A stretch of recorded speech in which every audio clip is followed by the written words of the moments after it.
അപ്പം ഇന്നത്തെ വീഡിയോ എടുക്കാം. ഇന്ന് വന്നിട്ട് ഇന്നലെ ചെയ്ത 2 ബ്ലൗസാണ് കേട്ടോ. ഇതൊരു ബ്ലൗസ്, വേറൊരു ബ്ലൗസ്.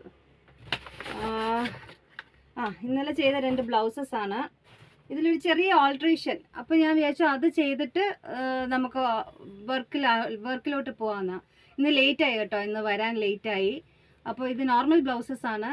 ഇതിൽ ഓൾട്രേഷൻ്റെ ആവശ്യമൊന്നും ഇല്ല. പക്ഷെ ഞാൻ ഈ ഓൾട്രേഷൻ ചെയ്യുന്നതിൻ്റെ ഒരു പ്ലസ്സും ഒരു മൈനസും എന്തെന്ന് വെച്ചാൽ, ഓൾട്ടറേഷൻ ചെയ്യുന്നതുകൊണ്ട് എനിക്ക് എൻ്റെ കസ്റ്റമേഴ്സൊക്കെ കംഫർട്ടബിളാണ്.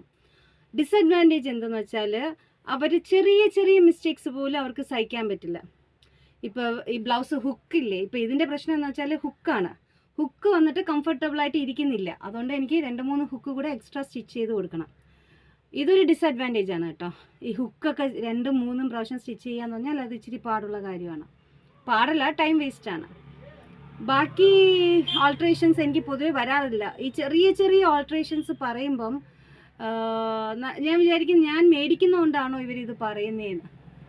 അപ്പോൾ അത് കുറച്ച് പണിയാണ്. ഓൾട്രേഷൻസ് വെക്കുന്നതിൻ്റെ ഡിസഡ്വാൻറ്റേജ് അതാണ്.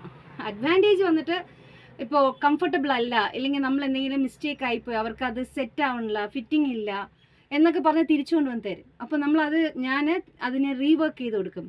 അപ്പോൾ അവർ മെസ്സേജ് ഇടും, ഓ അകൻഡി അക്ക super, I feel so comfortable എന്നൊക്കെ പറഞ്ഞിട്ട് അവർ തിരിച്ച് മെസ്സേജ് ഇടും. അപ്പോൾ കിട്ടുന്ന ഒരു സുഖം, അതൊരു സുഖം തന്നെയാണ്. എന്നുവെച്ചാൽ നമ്മുടെ മിസ്റ്റേക്സ് നമ്മൾ ചെയ്തുകൊണ്ടാണല്ലോ അവർക്ക് ഫിറ്റ് ആവാതെ പോകുന്നത്. അത് തിരിച്ച് റീവർക്ക് ചെയ്ത് അവർക്ക് ഫിറ്റ് ആവുമ്പം അവരിടുന്ന മെസ്സേജസ് ഇല്ലേ, അത് കുറച്ച് അമേസിങ് ആണ്. അത് എന്നെ എന്തു പറയാൻ, അടുത്തടുത്ത ഓൾട്രേഷൻ ഉണ്ടെങ്കിലും ഞാൻ ചെന്ന് മേടിച്ചില്ലെങ്കിൽ അവർ കൊണ്ടുവന്ന് തന്നാലും ഞാനത് ചെയ്ത് കൊടുക്കും. അതാണ് അതിൻ്റെ ഒരു എൻജോയ്മെൻറ്റ് ഓൾട്രേഷൻസിൽ. അപ്പോൾ ശരി, ബൈ ഫ്രം ഐഷാസ്.